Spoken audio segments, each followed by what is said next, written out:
I'd like to assure our Muslim brothers, o sa Muslim kayo ngayon natakot. May karagdagang galit. Meron na naman. Si Javi Benitez. Unang-una po, bakit may speaker ang speaker ng House? Mana sa pinsan niyan eh. Weak din yan. Alisan mo ng pera yan. Hindi na mabubuhay yan. Di ba? Ito ang sabi ng iba. Ang isang tao na talagang marunong sa negosyo, alisan mo ng pera, gawin mo mahirap bukas. In 1 month, in 1 year, milyonaryo ulit. Hindi dahil sa pagnanakaw ha, dahil may alam sa pagdating sa pera na legal, hindi pagnanakaw. Ito, wala talaga yan, weak yan. Nagkataon Romualdez ang apelyido. Tayong bansang Pilipinas, ang laki po ng problema natin sa idolatry. Mapapolitika, mapareliyon, mapakaibigan, mapaeskwela, ang laki po ng problema natin sa idolatry. Ganyan tayo tumingin eh. Ay maganda apelyido, boto. Ay sikat yung apelyido, boto. Kasi nga uulitin ko, hindi tayo tumitingin sa resibo. Tumitingin tayo sa apelyido. Pero alisan mo ng pera yan ngayon, hindi na babangon ulit yan. Alisin mo apelyido niyan at pera, wala na yan. Bakit? Weak eh. Hindi, kaya nga siya speaker. Hindi naman siya speaker dahil sa budget lang. Hindi naman siya speaker dahil sa flood control projects lang. Speaker siya ng House of Representatives. Kaya sabi nagtataka, bakit pa may speaker ang House? Bakit may speaker ang speaker ng House? Di ba? Kasi ginawa si Barbers na speaker ng House. Pero sa totoo, hindi siya speaker ng House. Pinalitan niya ito si Abante ni Barbers na speaker ng House. Hindi, sa totoo, hindi po sila speaker ng House. Speaker sila ni Speaker Romualdez. Kaya ang weird, di ba? Bakit? Weak. Marami nga nagsasabi, bobo raw to. Sa mga tanong-tanong nyo sa loob ng mga, kung may kayo makakilalang congressman, tanong-tanong nyo. Hawak lang niya pera, kaya maraming sumusunod. Ay nga sabi di ba? Ng pera, power yan. Susundin yan. Kahit yung matatalino, mahahawakan ng bobo, basta may pera. Ganyan na po ang kalakaran sa Pilipinas ngayon. Hindi lang tayo may problema sa idolatry. May problema rin tayo pagdating sa pera. Ang weird, di ba? Pareha sila magpinsan. Bobo, tsaka weak. Diyan pa lang kitang-kita mo na May ganyan. Kaya ba nitong humarap? Gaya ng pagharap ni PRRD noon dati? Nang walang binabasa? Pareha sila magpinsan. Haharap sa media. O ang haharaping media, isa lang. Hindi pa live. Bakit? Controlled environment. Hanggang dyan lang po yung magpinsan na yan. Sa controlled environment. Pag kayong live na, wala. Yung marami nang nagtatanong na media, wala. Kaya nga kahit controlled environment, hindi siya makapagsalita Kaya kailangan pa niya ng speaker. Ngayon lang nangyari sa history ng Pilipinas na ang speaker ay may speaker pa. Pambihira, no? Ang kalokohan niya, no? Next up. Ito ang fake news ng Rappler. Kasi nagbalita ang Rappler na nakapinger daw. Habang kumakanta si Robin Padilla at ininsulto pa ang mga Muslim. Naka-finger daw, naka-dirty finger.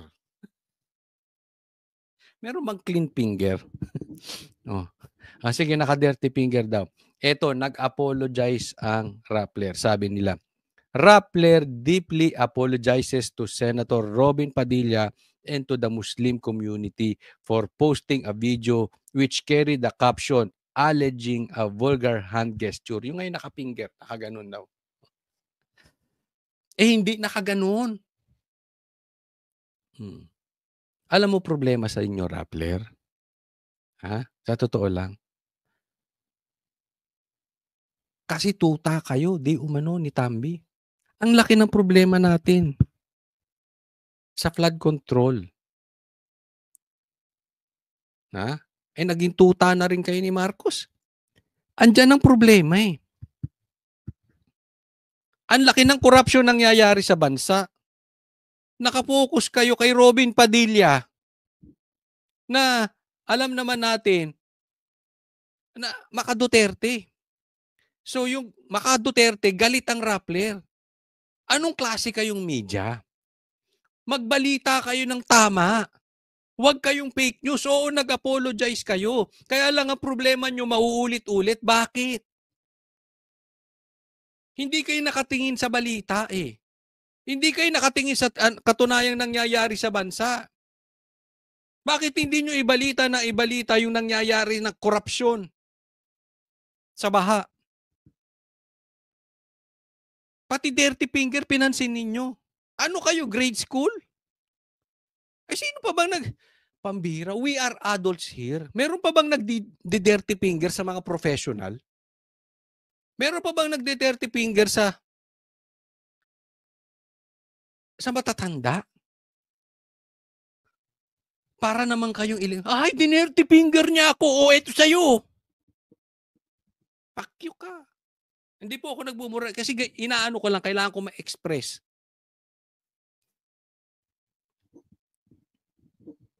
Diba? Ganyan sila eh. Ay, dinerty finger ako, ikaw din oh. Parang bata. Diba? Isipin mo, napansin nyo yun? Ano tingin nyo sa baha? Tahimik kayo? Hindi, ako'y nagtatanong lang. Diba? Hindi ko kasi sinusundan to. Hindi ko alam kung binabalita ba nila yun or hindi. Pero sana doon kayo mag-focus. Hindi na kayo nakaalis sa Duterte eh. Kaya kita nyo, ang babaw nyo. Media na concern sa dirty finger.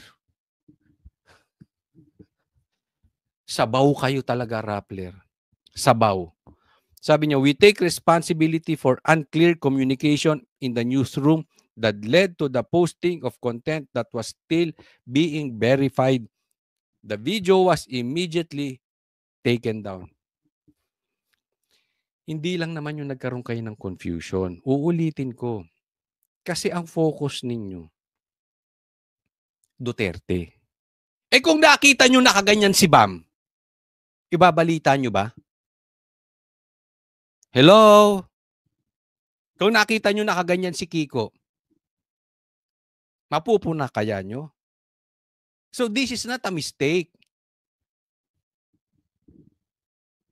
Ang mistake, bias kayong media. We would mawalan kayo ng viewers and sisters that there was no intention to put any sector or faith group in a bad light and that we are strengthening our internal processes to avoid mistakes like this in the future. Ayan, naayusin daw nila yung kanilang internal at yung kanilang mga balita na kailangan nagbe-verify. Hindi. Simple lang naman yan. Huwag niyong politikahin ng Duterte. Patas ang tingin ninyo. Mapa Bam Aquino, mapa Leni, mapa Duterte, mapa BP Sara. Tingnan niyo yung anong balita. Magbalita lang kayo. Hindi kayo magkakamali. Hindi kayo magkakamali ng ganyan. Kasi ang mali dyan ay dahil sa pagiging bias ninyo.